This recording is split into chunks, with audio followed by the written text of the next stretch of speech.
Hello dear students and welcome back to my channel. आज की हमारी वीडियो का टॉपिक है Box and Cox one act play. ये इंटर फर्स्ट ईयर इंग्लिश के सिलेबस में आता है। आज इस लेसन की फुल स्टोरी को हम समझेंगे। इसका सिंगल आंसर ऑलरेडी अपलोडेड है इन द प्लेलिस्ट जो कि कमेंट सेक्शन में है। Don't forget to check that out. Let's begin. Box and Cox is a one-act comedy play written by John Maddison Morton in 1867.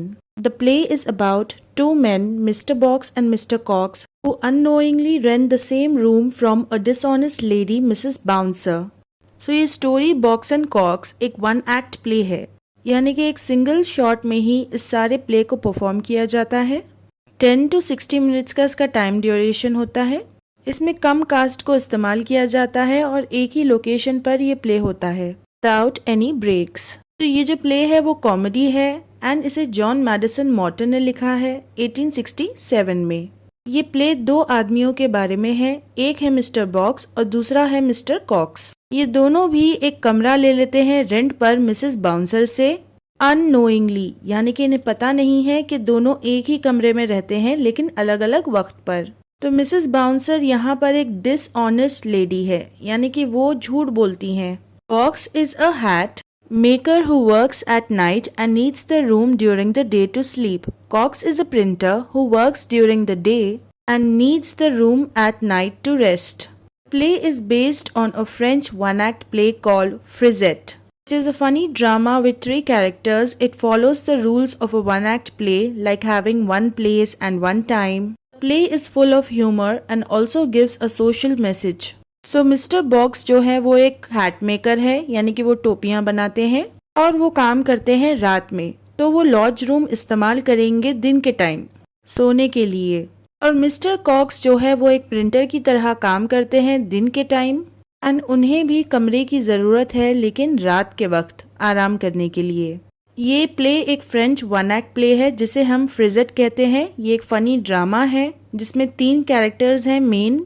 ये play completely follow करता है rules एक one act play के, यानी कि one act play में rule होता है कि प्ले एक ही जगह पर हो और एक ही वक्त पर हो। इस प्ले में फुल कॉमेडी है, यानी कि ये फुल ऑफ ह्यूमर है और ये पब्लिक को एक सोशल मैसेज भी देता है। Mrs. Bouncer is a greedy woman. She rents the same room to both Mr. Box and Mr. Cox without telling them. They both pay her weekly rent. Box uses the room during the day and Cox uses it at night. Mrs. Bouncer makes sure they never meet and thinks it is a clever idea.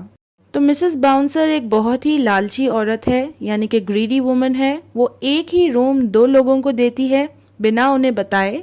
दोनों भी लोग उसे हर week rent पे करते हैं और वो double rent खाती है। मिस्टर बॉक्स रूम का इस्तेमाल सिर्फ दिन के टाइम करते हैं और मिस्टर कॉक्स रात को रूम इस्तेमाल करते हैं। मिसेस बाउंसर हमेशा इस बात का ख्याल रखती हैं कि कभी भी ये दोनों का आमना सामना ना हो और वो इस बात को सोचकर खुश रहती हैं कि ये तो बहुत ही समझदार आइडिया है, क्लेवर आइडिया है। However, strange things happen and the men start suspecting something is wrong. Cox notices that his coal, candles, wood, sugar and matches are disappearing. He also complains about tobacco smoke in his room. Mrs. Bouncer gives excuses, saying the smoke is from Box, who stays in the attic. Cox leaves for work and Box comes home. Mrs. Bouncer quickly removes Cox things before Box sees them. तो घर में कुछ अजीब सी चीजें होने लगती हैं and दोनों भी mister Box and mister Cox को लगता है कि कुछ तो गड़बड़ है और वो चीज़ों को सस्पेक्ट करने लगते हैं, यानी कि डाउट करने लगते हैं। मिस्टर कॉक्स नोटिस करते हैं कि उनकी चीज़ें तो अपने आप ही ख़त्म होते जा रही हैं, जैसे कि उनके घर में कोयला, मोमबत्तियाँ, लकड़ियाँ, शक्कर और मैच बॉक्सेस अपने आप ही डिसअपियर होती जा रही हैं, गायब हो रही हैं। वो मिसेस बाउंसर को इस बात की भी कंप्लेन करते हैं कि उनके कमरे में टोबैको की स्मेल आती है। जो सिगरेट्स के अंदर होता है वो टोबैको होता है, तो जब सिगरेट्स को जलाया जाता है तो टोबैको की स्मेल आती है। मिसेस बाउंसर हर बार एक्सक्यूजेस देती हैं कि ये धुआं तो मिस्टर बॉक्स के एटिक में से आ रहा है। एटिक जो छत होती है उसके जस्ट नीचे बनाया जाता है just like a small space. Cox जब काम पर जाते हैं तब मिस्टर बॉक्स घर वापस आते हैं और मिसेस बाउंसर जल्दी से सारी चीजें हटा देती हैं मिस्टर कॉक्स की, इससे पहले कि मिस्टर बॉक्स उन चीजों को देख ले। One day, Box brings some bacon to cook. He lights the fire, puts the bacon on the grill and goes to sleep. Later, Cox comes home because he has a holiday. He brings a mutton chop to cook. When he finds the fire already lit and bacon on the grill, he removes the bacon and puts his chop instead. Cox leaves the room to get a plate. तो एक दिन mister box घर पर लाते हैं bacon पकाने के लिए। Bacon एक तरह का पोर्क मीट होता है। वो आग जलाते हैं और बेकन को ग्रिल पर रखते हैं पकने के लिए, यानी कि फायर का जो ग्रिल होता है उस पर, और फिर वो सो जाते हैं। बाद में मिस्टर कॉक्स घर पर आते हैं बिकॉज उन्हें छुट्टी होती है उस दिन, और वो अपने साथ मटन चॉप लेकर आते हैं पकाने के लिए। जब वो देखते हैं कि आग तो ऑलरेडी जल रही है, the fire is already lit and bacon पक रहा है ग्रिल पर, तब वो बेकन को रिमूव करते हैं वहां से, यानी कि हटाते हैं और उसकी जगह पर मटन चॉप लगा देते हैं। कॉक्स फिर कमरे से बाहर जाते हैं प्लेट लाने के लिए। The noise wakes Box. He sees the chop on the grill instead of his bacon. Angry he throws the chop out of the window and leaves the room to get a plate. Cox returns and finds bacon on the grill. He throws the bacon out of the window, thinking it is someone else's. अब जो mutton chop mister COX लगा कर गए हैं उसकी आवाज से mister box की आंख खुल जाती है और वो नींद में से उठकर देखते हैं ग्रिल पर तो मटन चॉप लगा है बेकन की जगह पर। तो गुस्से में वो फेंक देते हैं मटन चॉप को खिड़की से बाहर और खुद कमरे से बाहर चले जाते हैं प्लेट लाने के लिए। जब मिस्टर कॉक्स वापस आते हैं कमरे के अंदर तब वो देखते हैं कि बेकन ग्रिल पर है। तब उन्हें भी गुस्सा आ जाता है और वो बेकन को खिड़की से बाहर फेंक देते हैं, ये सोचकर कि ये किसी और का है। Box and Cox finally meet. They both think the other is an intruder. They show their rent receipts and argue. Soon they realize Mrs. Bouncer has tricked them.